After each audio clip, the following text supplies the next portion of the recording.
മൻസൂർ അലിഖാനെ അറിയാത്തവർ തീരെ കുറവായിരിക്കും. അതിൻ്റെ ആ ഒരു ഇൻ്റർവ്യൂവിലെ രീതികളും ആ ഒരു സംഭവങ്ങളൊക്കെ കാണുമ്പോൾ തന്നെ നമുക്ക് ഒരു ക്യൂരിയസ്നെസ് ഒക്കെ ഉണ്ടാവും. സോ നമ്മളൊരു ക്യൂരിയസ് ആവും, എങ്ങനെയാണ് ഇങ്ങനെയുള്ള ആൾ ബിഹേവ് ചെയ്യുന്നത്, അങ്ങനെയുള്ള സംഭവങ്ങളൊക്കെ. സോ ഈ ഒരു സിനിമയിൽ മൻസൂർ അലിഖാനായിട്ട് തന്നെയാണ് ഇദ്ദേഹം അഭിനയിക്കുന്നത്.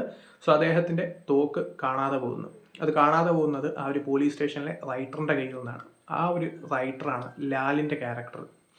സോ ഈ ഒരു ക്യാരക്ടറിൻ്റെ കയ്യിൽ നിന്ന് തോക്ക് മിസ്സാവുന്നു. അത് ഇലക്ഷൻ കഴിയുമ്പോഴത്തേക്കും തിരിച്ചു കൊടുക്കണം.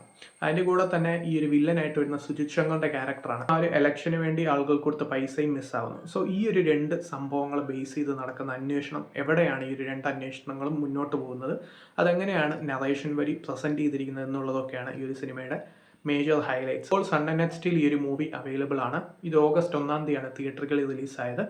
സോ ഇതിലെ നായകൻ അങ്ങനെ നേരത്തെ എവിടെയും കണ്ടിട്ടില്ല. സോ ഇതിൽ നായകൻ്റെ ഫിസിക് ആണെങ്കിലും പെർഫോമൻസ് ആണെങ്കിലും ആ ഒരു ഈ ട്രെയിനി ഇൻസ്പെക്ടറിനുള്ള സംഭവങ്ങളൊക്കെ അത്യാവശ്യം നല്ല രീതിയിൽ സ്ക്രീനിൽ കൊണ്ടുവന്നിട്ടുണ്ട്.